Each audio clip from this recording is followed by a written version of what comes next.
സർക്കാരിന് വഖഫ് വിഷയത്തിൽ ഇരട്ടത്താപ്പില്ലെന്ന് മന്ത്രി എൻ ഷംസുദ്ദീൻ. സുപ്രീം കോടതി പറയുന്നത് നടപ്പാക്കും. വഖഫ് ബോർഡ് പുനഃസംഘടിപ്പിക്കാൻ സർക്കാരിന് അധികാരമുണ്ടെന്നും എൻ ഷംസുദ്ദീൻ പറഞ്ഞു. കോടതി വളരെ കൃത്യമായി ഈ നിലവിലുള്ള വഖഫ് ബോർഡിന്റെ നോമിനേഷനെതിരായി വന്ന കേസുകളായിരുന്നു. അതിൽ ഗവൺമെന്റ് വേറെ പ്രത്യേകിച്ച് ഇരട്ടത്താപ്പിന്റെ പ്രശ്നമൊന്നും അതിൽ വരുന്നില്ല. ആ നോമിനേഷനിൽ ഒരുപാട് ഫോൾട്ട് ഉണ്ട്, അത് ശരിയായ രീതിയിലായിരുന്നില്ല എന്ന് കോടതി കണ്ടെത്തി.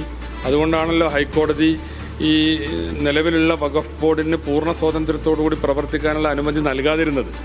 പിന്നെ അതിന് അപ്പീലായിട്ട് വഖഫ് ബോർഡ് സുപ്രീം കോടതിയിൽ വന്നു. സുപ്രീം കോടതിയും പറഞ്ഞത് ഹൈക്കോടതിയിലേക്ക് തന്നെ പോകാനാണ്. അല്ല, ഞങ്ങൾക്ക് ഫില്ല് ചെയ്യാം, അധികാരമുണ്ട്, ചെയ്യാം എന്നാണ് കോടതി പറയുന്നത്. ഞങ്ങളൊന്ന് പരിശോധിക്കട്ടെ. ഈ ലിറ്റിഗേഷൻ ഒക്കെ ഒന്ന് ഉണ്ടല്ലോ,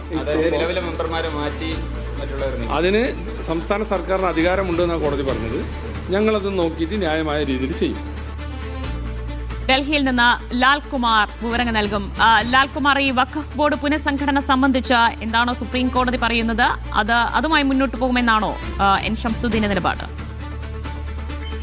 ഈ വഖഫ് ബോർഡ് വിഷയം കേരളത്തിൽ ചൂടുപിടിച്ചൊരു വിഷയമായിരുന്നു. കാരണം ഹൈക്കോടതി ഈ വഖഫ് ബോർഡിന്റെ അധികാരപരിധികൾ വെട്ടിക്കുറയ്ക്കുകയും അത് സംസ്ഥാന സർക്കാർ അതുമായി ബന്ധപ്പെട്ട് സംസ്ഥാന സർക്കാരിന് അധികാരം നൽകുന്ന ഒരു നിലയുണ്ടായിരുന്നു.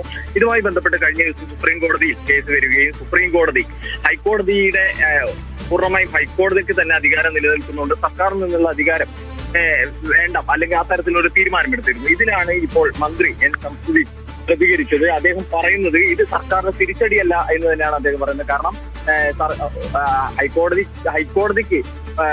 അതിന്റെ ചുമതല വഹിക്കുമ്പോൾ അല്ലെങ്കിൽ മേൽനോട്ടം വഹിക്കുമ്പോൾ പിന്നെ സർക്കാരിന് അധികമായൊരു ചുമതല കൊടുക്കേണ്ട കാര്യമില്ല എന്നാണ് കോടതി പറഞ്ഞത് എന്ന് അദ്ദേഹം പറയുന്നു. അതേപോലെ വഖഫ് ബോർഡ് പുനഃസംഘടിപ്പിക്കാൻ സർക്കാരിന് അധികാരമുണ്ട് എന്ന കാര്യം കൂടി ഇന്ന് ഷംസുദ്ദീൻ തർപ്പിച്ച് പറയുന്നു.